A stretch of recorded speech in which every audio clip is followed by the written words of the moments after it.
Okay, welcome to Izzo's place. Sorry, no tripod, no microphone. Chaos is getting at me. Anyway, I haven't watched any YouTube videos, so I don't know if anyone has done this before, but I'm gonna take this bifold closet door, I'm gonna just turn it into a regular swinging door, and see if it works. Okay, enjoy the time lapse. Realized I should probably explain to you before I go to time lapse. So what I'm gonna do is I'm gonna put these straps on the inside of the door to lock the two bifolds together. So I got 4 of them for each of the flat spots on the door. So then I'm also going to take out this pin so that way it just pivots on the pivot points. And then I'm going to drill the closet handle into the door. So this will be the fun part, and then I'll have to chisel or route out a spot for the strike plate, and because it's a bifold and wasn't originally intended to be a door like this, I'll probably have to get an extended strike plate to make everything work properly. The extended strike plate is the only thing I don't have with me today. Everything else should work fine. Okay, enjoy the time lapse this time, for real.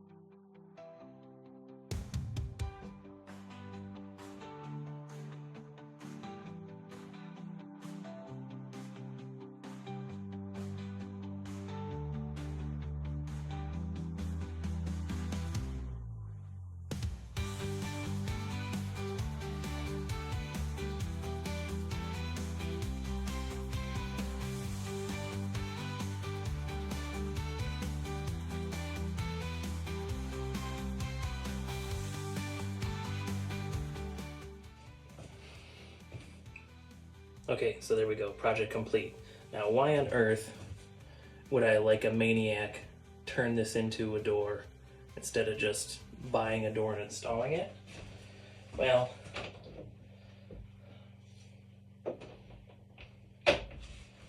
several reasons. First of all, it looks fine. It works fine. Secondly, it cost me $20 to put a real door in there. I either would have had to, I would have had to buy an actual door. I probably would have had to just buy a slab. I wouldn't be able to buy something pre-hung. I would have had to buy the hinges. I would have to route in the hinges, set the hinges. I would have had to put in door stop. So this, it retains the look of the bifold that we had in here, but it works like a regular door. I think that's gonna be much better for the situation here. Like I said, 20 bucks. 20 bucks, and of course this project took parts of 2 days, but because I'm pulled everywhere, but if I just boil down the time that I worked on this, I had barely over an hour going ahead and doing this. So let me go ahead and give you a tour of what it looks like up close. Okay, door looks normal, still looks like a bifold door. So the only change I might make later, so this works normal, and it latches itself shut. I wonder if I could, okay, I could like force it to go past, but I don't want to, so I'm just gonna be easy to it. Down the road, I could add a stop to it. That would not be expensive. And then the other thing that I probably will do eventually is buy a plate that's longer, so it sticks out past this edge like a normal door would. But that's my little setup. It works like it's supposed to.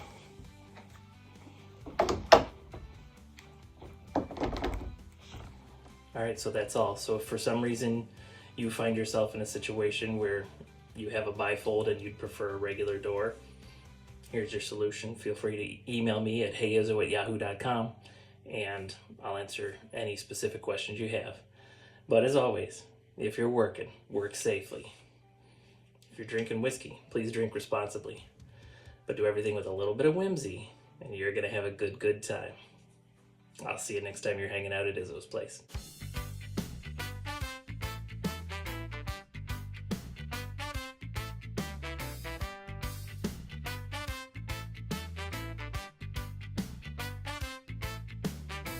Oh yeah.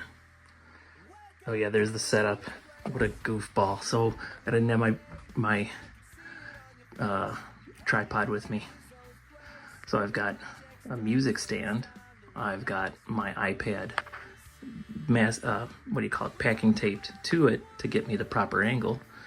And it's sitting on a bookshelf, and it's a tripod, or it's a 3 feet on this music stand, so that's not going to work. So I have this extra long shoehorn that sits in the corner over here, and that's holding up the third leg. I did knock it off one time, but nothing was injured in the filming of this video. What do you want? Do you want pets? What do you want? What can I do for you? Want to be snuggled? Pet? Okay.